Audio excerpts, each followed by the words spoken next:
গত পর্বে আলোচনা করেছিলাম ক্লাস 8 পর্যন্ত, যেটা আমার স্টোরি ছিল। যেটা ছোটবেলার আমি যখন স্কুল যেতাম ঠিক সেই পর্যন্ত আমি গত পর্বে আলোচনা করেছি। তো আজকে যেটা আমি আলোচনা করব বা যে স্টোরি তোমাদেরকে শোনাবো, সেটা হচ্ছে ক্লাস 8 এর পর থেকে আপার লেভেলে বা আমি আজ পর্যন্ত যেভাবে স্ট্রাগল করছি বা আজ পর্যন্ত যে আমার ঘটে যাওয়ার জীবন কাহিনী, তোমাদের সঙ্গে পুরো জিনিসটা শেয়ার করব। চলো আজকে শুরু করি সেই এপিসোড। চলো।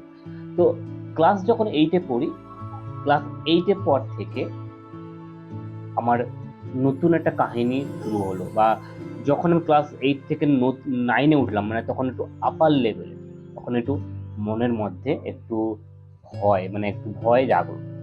কারণ যখন একটা ছোটবেলায় যখন তোমরা যে কোনো একটা পড়াশোনা করবে, তখন এতটুকুনি মাইন্ড সেট আপ হয়নি যে এটা এই পড়তে হবে, রেজাল্ট করতে হবে, এভাবে করতে হবে। যত বড় হচ্ছে তখন স্যার, টিউশন মাস্টার, সমস্ত জিনিস ওনারা বোঝাতেন, বা এইভাবে পড়াশোনা করলে সব থেকে বেটার হবে। তো এইভাবে ওনারা বোঝাতেন। তো আমি সেই অনুযায়ী বা সেই ওনাদের কথা শুনেই আমি সবকিছু আহ, কাজ এগিয়ে যেতাম। দেন তারপরে কি হলো, ক্লাস 8 এর পর থেকে ক্লাস 9 এ তখন কি করলাম, আমি আপার লেভেলে উঠলাম। আপার লেভেলে ওঠার পর আমার নতুন একটা স্টোরি, মানে যেটা আমার এডুকেশনের উপর খুব জোর, যখন একটু মন দিয়ে পড়াশোনা শুরু করলাম।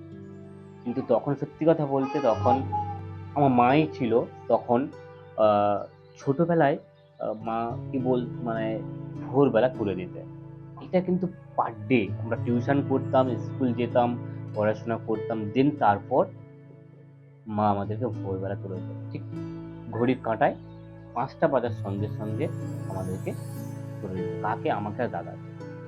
দেন সেই ছোটবেলা প্রায় অনেক অনেক কাহিনী, অনেক অনেক লেন্থ প্রসিডিওর বা অনেক লং দূরত্ব তখন থেকে স্টার্টিং করলাম, যে আমাকে এইচএস মাধ্যমিক পাস করতে হবে। দেন তারপর উচ্চ মাধ্যমিক, তারপর গ্র্যাজুয়েশন লেভেলে করতাম। চলো, তারপর সেই জার্নি শুরু হলো। ক্লাস 9 পরীক্ষা দিলাম, খুব ভালোভাবে রেজাল্ট করলাম মোটামুটি।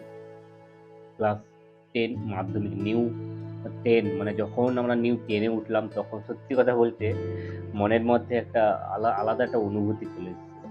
আমি এত ছোটবেলা থেকে এত দূর বড় হয়ে মাধ্যমিক উঠে গেলাম, তখন আমার মাথায় এইসব টেনশন হতো। ঠিক আছে।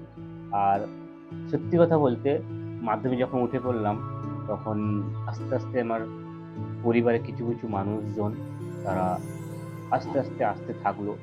তো সেই ডিসকাস আমি তোমাদের সঙ্গে শেয়ার করবো না, বাট আমি বললাম পরিবারে নতুন মানুষ মানে এলো বাড়িতে, খুব সুন্দর, ভালো লাগলো। কোনো অসুবিধা নেই সেসব দিক থেকে।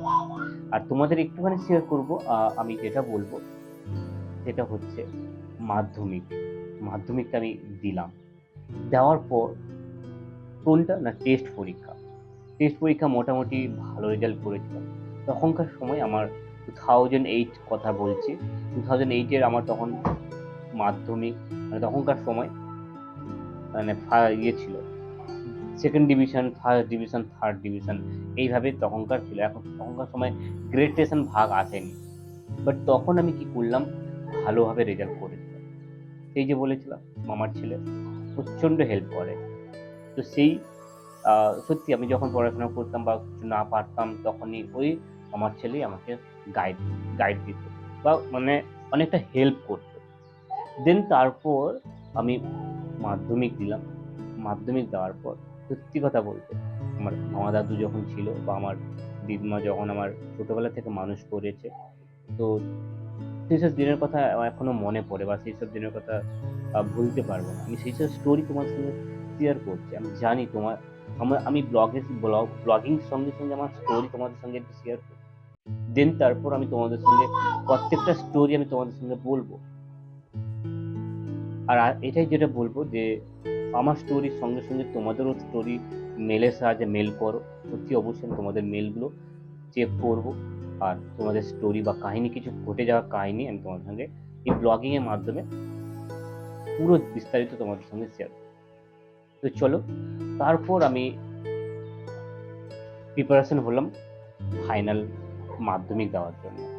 তো চলো, মাধ্যমিক যখন আমি দিলাম, ফার্স্ট পরীক্ষা দিলাম, ঠিক পরীক্ষার হলে বসে কি ভয় নাটুকু লাগে।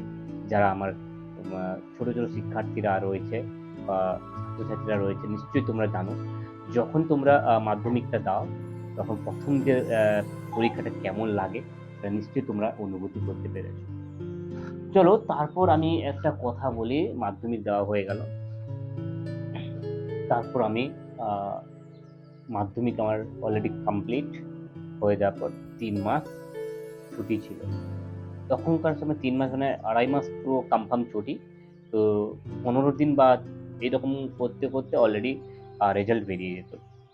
ওকে, দেন মাধ্যমিকে সত্যি আমি সেকেন্ড ডিভিশন পেয়েছিলাম। আর তখনকার সেকেন্ড ডিভিশনে মূল্যটা অনেকটা বেশি। ফার্স্ট ডিভিশন, স্টার এগুলো তো রয়েছে। তো তখন আমার কাছে সেকেন্ড ডিভিশন মানে অনেক অনেক ভালো, অনেক মানে আমি মানে বোঝাতেই পারবো না তোমাকে। তো চললো, মাধ্যমিক সেকেন্ড ডিভিশন পাস করলাম। দেন তারপর আমাদের স্কুল চেঞ্জ হলো। স্কুল কোথায় না, আমি রামনগর আউট স্কুলে পড়েছিলাম।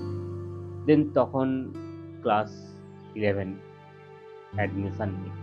এই অ্যাডমিশন নেওয়ার আগে অনেক ঘটনা রয়েছে, সেই ঘটনা নেক্সট পর্বে বা নেক্সট এপিসোডে বা নেক্সট স্টোরি তোমাদের সঙ্গে শেয়ার করব।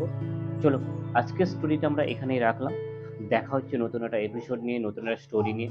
ততক্ষণে তোমরা সবাই ভালো থেকো, সুস্থ থেকো, আর আমি যেটা বলবো আমার সঙ্গে থেকো। চলো, আজ তাহলে আসি। তোমরা আমার সঙ্গে সবাই বলো Radhe Radhe. Good night, bye, tata.